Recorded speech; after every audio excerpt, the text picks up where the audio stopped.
ప్రతిరోజు కనీసం ఒక పట్టణంలో కానీ ఒక నగరంలో కానీ తీసుకుంటే కనీసం ఒక 100 మంది బాధితులు ఈ పోలీస్ వాళ్ళ అత్యుత్సాహానికి బలవుతున్నారు.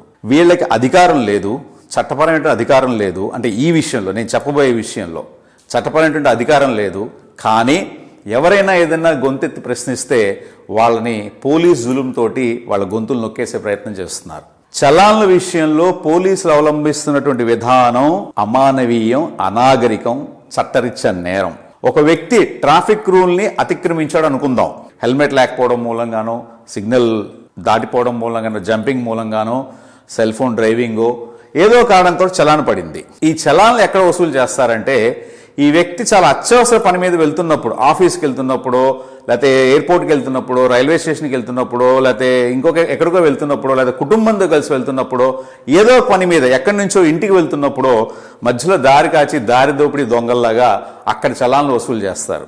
ఇది ఖండించడానికి కెపాసిటీ ఉన్నటువంటి ఏకైక వర్గం లాయర్లు అనేక మంది టీవీల్లో వీడియోలు, యూట్యూబ్లో వీడియోలు చేస్తున్నారు. కానీ దానివల్ల ఉపయోగం లేదు. పోలీసుల్ని నియంత్రించాలంటే ఓన్లీ కోర్టు వల్లే మాత్రమే అవుతుంది. మహారాజశ్రీ కోర్టు వారికి ఏదైతే కన్సర్న్ కోర్ట్స్ ఉంటాయో ఆ కోర్టులో, అది హైకోర్టు, ఇంకో కోర్టు, ఆ కోర్టులో ఒక పబ్లిక్ ఇంట్రెస్ట్ లిటిగేషనో లేదా రిట్ పిటిషనో ఏదో వేస్తేనే ఇటువంటి చర్యలు అవుతాయి.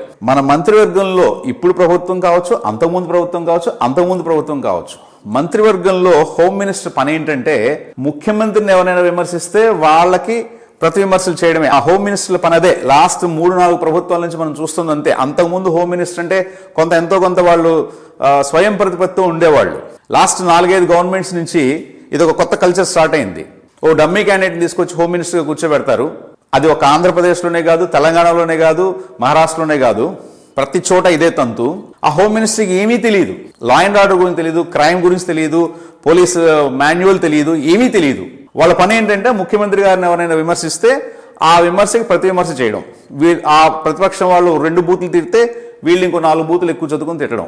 ఈ పోలీసులు చలాన్లు వసూలు చేసే విధానం అది నిజంగా గుండె రగిలిపోతూ ఉంటుంది, రక్తం సలసల కాగిపోతూ ఉంటుంది, మరిగిపోతూ ఉంటుంది. ఎక్కడ పడితే అక్కడ ఎయిర్పోర్ట్కి వెళ్తున్నప్పుడు పోలీసులు చలాన్లు ఎక్కడ వసూలు చేయాలంటే పోలీస్ యంత్రాంగం సిబ్బందిని పెంచుకుని ఇళ్లకు వెళ్ళి, లేదా సినిమా హాల్లో పార్కింగ్ల దగ్గరికి వెళ్ళి, షాపింగ్ కాంప్లెక్స్లో పార్కింగ్ల దగ్గరికి వెళ్ళి, రోడ్డు మీద పార్కింగ్ ప్లేస్లో ఉన్నటువంటి వెహికల్స్ ఎక్కడైతే ఆగుంటాయో అక్కడికి వెళ్ళి చలాన్లు వేయమనండి.